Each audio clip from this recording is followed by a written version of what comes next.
మెల్లని స్వరం.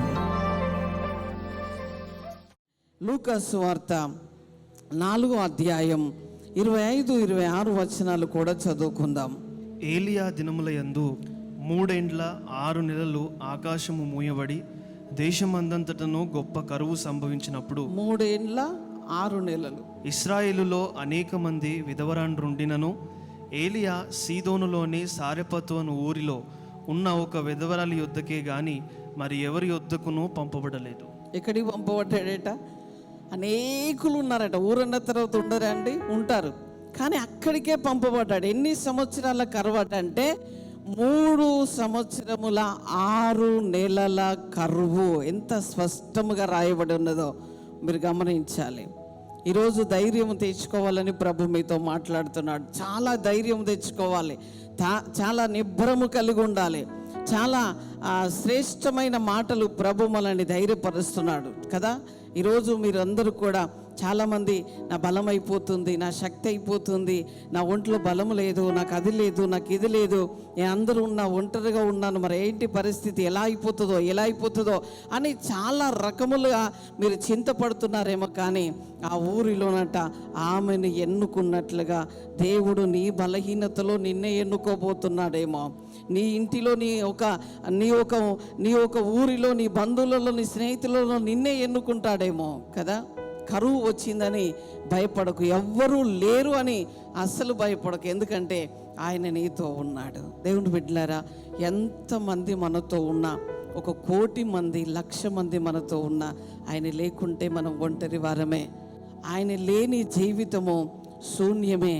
ఆయన లేని వ్యవస్థ చాలా భయంకరమైన పరిస్థితి. కానీ ఆయన ఒక్కడు నీతో ఉంటే, యెహోషువతో కాదు, గిద్యోనుతో ఏమన్నాడంటే, మిద్యానీయులందరినీ కూడా ఒక్క మనుషుణ్ణి హతము చేసినట్లుగా నువ్వు చేయబోతున్నావు అన్నాడు. ఎందుకంటే ఆ బలమంతా ఎందుకంత బలంగా చెప్పాడు? ఎందుకంత బలంగా చెప్పాడు చెప్పు? గిద్యోను దగ్గర బలం ఉన్నదా?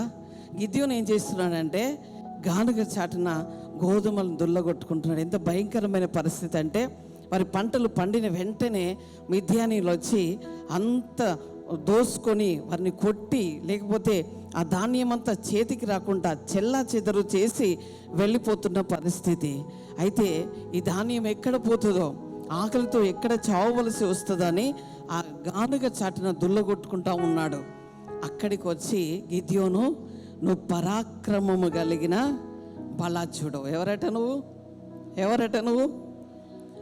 గిద్యోను, నువ్వు పరాక్రమము గల బలాఢ్యుడు అంటే గిద్యోను అంటున్నాడు, అయ్యా నేనెక్కడ పరాక్రమము గలవాడనయ్యా, మిద్యానీయులు మిడతల వలె ఉన్నారు, వారు వచ్చి మమ్మల్ని చంపివేస్తారు అనుకుంటున్నామని చాలా రకములుగా దేవుడితో మాట్లాడు. కానీ మిద్యానీయులు ఎట్లా హతము చేస్తావన్నాడు? ఒక్క మనుషుణ్ణి హతము చేసినట్లుగా నీవు మిద్యానీయులను హతము చేయబోతున్నావు. ఆయన వాక్ వారి చాప్టర్ క్లోజ్ అయిపోయిందండి. శత్రువు ఉన్నాడా? భయపడుతున్నావా? నేను ఎట్లా జయించగలను అనుకుంటున్నావా?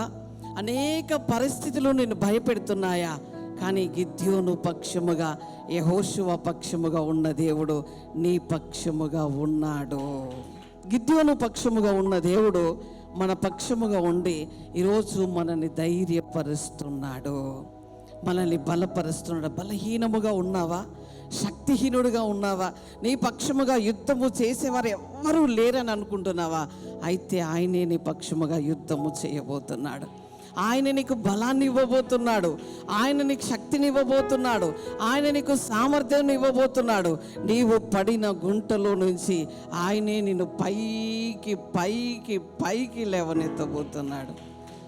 పైకి పైకి పైకి లేవనెత్తబోతున్నాడు. దేవుని బిడ్డలారా, పరిస్థితులను చూస్తే మనం పడిపోతాం.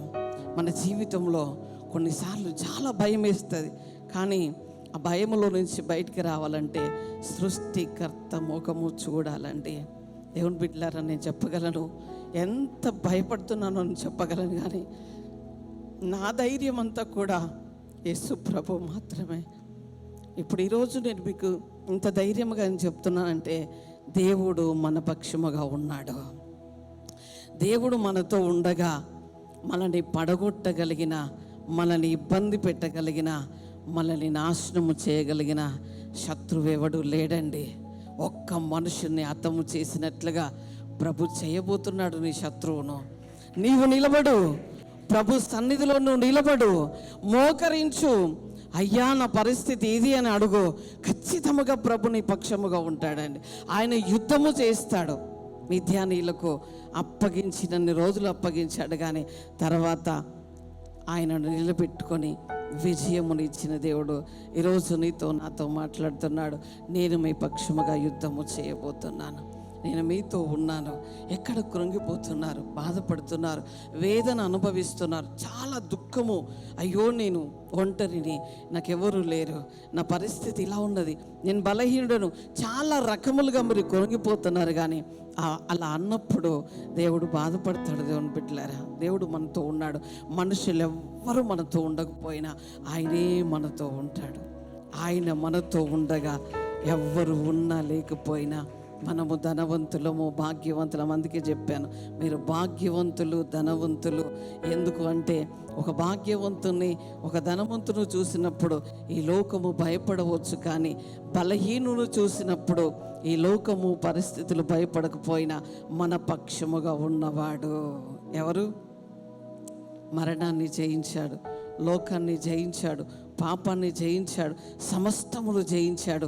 ఆయన క్రీస్తు యేసు మహిమ ఐశ్వర్యములో నీ ప్రతి అవసరమును కూడా తీర్చబోతున్నాడు. నీ అవసరాలన్నీ తీర్చగలిగింది ఒకవేళ మనుషులు లేకపోవచ్చు, కానీ ఆయన నీతో ఉండి నీ ప్రతి అవసరమును ఆయనే తీర్చబోతున్నాడు. ఆయనే నిన్ను కట్టబోతున్నాడు, నీ కుటుంబాన్ని కట్టబోతున్నాడు, నీ జీవితాన్ని కట్టబోతున్నాడు. నీ పిల్ల తరము వరకు కూడా ఎన్ని రోజులు కరువు ప్రపంచములో ఉన్నా కూడా నీ ఇంటిలో కరువు ఉండదు, నీ ఒంటిలో కరువు ఉండదు, నీ వ్యవస్థలో కరువు ఉండకుండా ఆయనే నిన్ను పోషించబోతున్నాడు. ఈరోజు ఆయన వైపే చూడు. నీ పరిస్థితి ఏమైనా కూడా ఆయన పాదాలు ఇంకా గట్టిగా పట్టుకో, ఇంకా గట్టిగా పట్టుకో. ఎప్పుడు శ్రమ వస్తుందో అప్పుడు ఇంకా ఆయన పాదములు ఎక్కువగా పట్టుకోవాలి. ఎప్పుడు మనకు దుఃఖము కలుగుతుందో, ఎప్పుడు మనం బలహీనులుగా ఉంటామో ఇంకా ఎక్కువ సమయం ఆయనకిచ్చి ఆయనతో మనము జీవిస్తుండగా నీ బలహీన సమయములన్నీ కూడా బలపరిచి ఆయన నిన్ను వాడుకోబోతున్నాడు. నిన్ను శక్తివంతమైన వ్యక్తిగా చేయబోతున్నాడు. ఒక శక్తివంతమైన కుటుంబముగా నీ చేయబోతున్నాడు.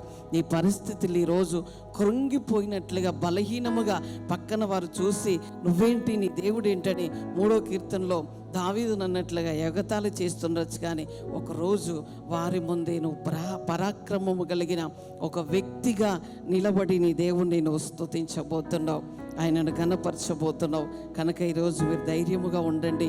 ప్రభును స్తుతించే విషయంలో ఎక్కడ కృంగిపోకండి, ఎక్కడ పడిపోకండి. మనుషుల వైపు చూడకండి, పరిస్థితుల వైపు చూడకండి, మన శరీర బలహీనత వైపు కూడా చూడకండి. శరీర బలహీనత వైపు కూడా చూడొద్దు.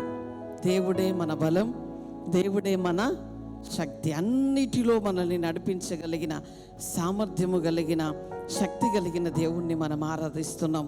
కనుక పక్కన వారితో చెప్పండి, నువ్వొక భాగ్యవంతుడవు, నువ్వొక భాగ్యవంతురాలువు, నువ్వొక ధనవంతుడవు, నీ దేవుడు నీ పక్షముగా ఉన్నాడు. కనుక చెప్పండి, భయపడకండి అని చెప్పండి. భయపడకు అన్నాడు. ఏమన్నాడు ఏలియా వెళ్ళి? అమ్మా అప్పము తీసుకొని రావడానికి భయపడకు అన్నాడు. నీవు కూడా ఈరోజు నేను చెప్తున్నాను, భయపడకు. ఎవరున్నారు మనతో? దేవుడు మనతో ఉన్నాడండి, సృష్టికర్త. ఆయన మనతో ఉండగా ఎవరు ఉన్నా ఎవరు లేకపోయినా మన జీవితము అద్దరి వరకు నడిపించేది ఆయనే. మన చెయ్యి ఏ క్షణములో, ఏ సెకండులో వదిలిపెట్టడండి.